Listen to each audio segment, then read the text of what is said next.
So now we are going to another important model, which is the random forest model. Okay. So far what we were doing in case of bagging was we were just sampling the rows. Random forest takes it to another level. It says, hold on, if I can sample on rows, I can as well sample on columns. Okay. So now there are few terminologies over here. Okay. So if both the rows and the columns are sampled, then it is called as random patching. So you are taking some patch of the data. So that's why it is called as random patching. And when you are taking some of the features, okay, but all training instances are kept. Okay, so maybe there are 100 observations, but and 10 columns. So you are taking 5 columns of the 100. Then you call that you are taking some, or you are dealing with some random subspace. Okay, so the bagging was dealing with, you can take tail as subsamples. What we are dealing here is patches and subspaces. Okay. So now let's look at random forest and bagging. So bagging aggregator is specialized for decision tree, and bagged trees are correlated. Okay, correlated, not because, or relatively more correlated, because every time if you include all the features, then think of this, that if a particular feature provides a good, or particular attribute provides a good information gain, then there is a high probability that that feature will also provide good information gain across other samples. But in random forest, what I'm doing, I am actually restricting that feature to be picked, because that is not at all part of the training itself. So now the trees are much less correlated. So if they are much less correlated, again, my bias will be more compared to bagging trees, but my variance will again go down. Okay, so that's the objective that they try to do. And one of the standard things is that you select randomly m features. How do you arrive at m? So m you arrive at by taking a square root of p. What is p? P is the original number of features. So if you have 10 observations over here, or 10 features over here, you will take m equal to 3, and it generates highly uncorrelated classifiers. As I said, so this trades variance with bias. Okay. There is another variation of random forest. Okay. So you have extremely randomized trees. So now what was happening was, so some other people are raising hand. So coming to extremely randomized trees, as I said, so random forest itself is random. Extremely randomized tree, but I think if I write, it will be more clear to you.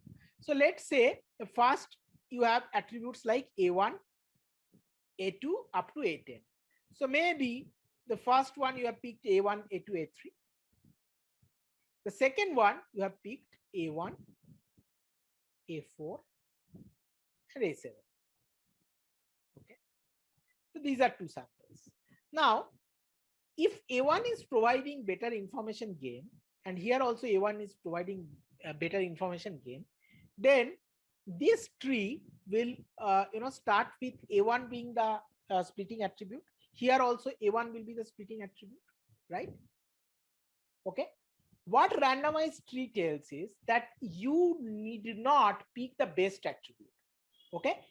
Let's say you are finding out all the attributes information gain, and you select one of them randomly out of the maybe top 2.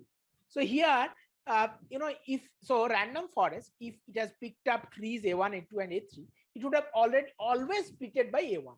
But if in any case it has again taken and sample like A1, A2, A3, okay, now extremely random tree can split by A2, because A2 was the next best, right? So what happens now?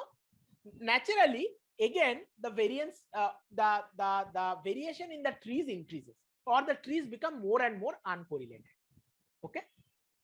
Okay. So this is what I was telling. I am now going to give you an algorithmic format of this. Okay. So there is a loop. Okay. the loop is like this for B equal to 1 to B. What this B is? B actually tells how many decision trees you are going to make to create the forest. Okay, as there are multiple trees, that's why you are calling it as a forest. And as it is not only random samples, but also there are random features, you are calling it as random forest. Okay, so now you draw a bootstrap sample Z star of size n from the training data. Okay, and grow a random forest TB to the bootstrap data by recursively repeating the following step for each terminal node. So it is basically telling that you have picked up a bootstrap sample and you are growing a random forest tree, okay, on that bootstrap sample, and collection of the trees that you build up on individual bootstrap samples, that will give you the collection of random forest. Okay, so only thing that you notice over here is select m variables at random from the p original variables. Okay, so this is the most important thing, and pick the best variable, split point among the m, split the node into two daughter nodes. Okay, and that's how you actually continue. Okay, how long you will continue this? So that means every time you are actually choosing out of these three. Okay, so how long you will continue? Until the minimum node size is reached. So minimum node size can also be picked by maximum depth size and so on and so forth. So this is a criteria on the individual decision trees. Okay, and then you will output the ensemble of trees. How many? So what this indicates, that this runs from this B, runs from 1 to B, and this is a collection of that, right? This is a set notation, right? So this will be like T1, T2, T3 up to TB. Okay, and so this is the algorithm building part. What is the prediction part? Now, if you have a new point, okay, if you have a new point in case of regression, what you do is, it is a simple sum. See, so you sum the prediction and then you average by B. What about classification? You just do a majority vote. Okay, but again, what I'm saying is that trying to look at the algorithmic notation. Okay, so this actually, even if you do not need to write white papers so much or research papers so much, but you will need to read them and understand them. Okay, so some other things about random forest. So let's say m is the number of variables. What is this m?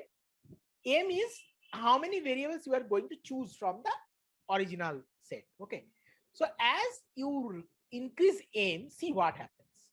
Okay, as you increase m, you see that the bias goes down, right? So that's what was expected, because your models are becoming more complex as you increase more variable, and the variance actually goes up as you increase the random variable. Why it is going up? Because a simple reason: if you have more number of trees to choose from, then the trees can have more variabilities or more tendency of overfitting, and this is the overall error trend. Okay, so, and of course, where you want to stop? You want to stop here, because this is your less less error, less total error. So less the number of nodes to be chosen for a random tree in the random forest, random decision tree in the random forest. Okay, then your total error goes down. So similarly, how many estimators, how many trees you are going to take? Okay, so here what we do is we actually increase the number of estimators, and it is generally seen that as the number of estimators increase, your error rate goes down. This, don't worry about this OOB error rate. So this is called as out of bag error rate. Okay, and there is an interesting thing about this out of bag error. I'll just tell you on a very high level. So you have understood that a model needs to be evaluated on the testing data. So that's the additional task. But it turns out when you are using a bagging and random forest, you need not do it separately. You get it like additional benefit. Okay, so that is called as an out of bag error. So generally, the sample on which you are training, that is called as a bag. and what is kept aside for evaluation is out of bag. Okay, so that's where the term comes like. Yeah, hello Pankaj, you have any question?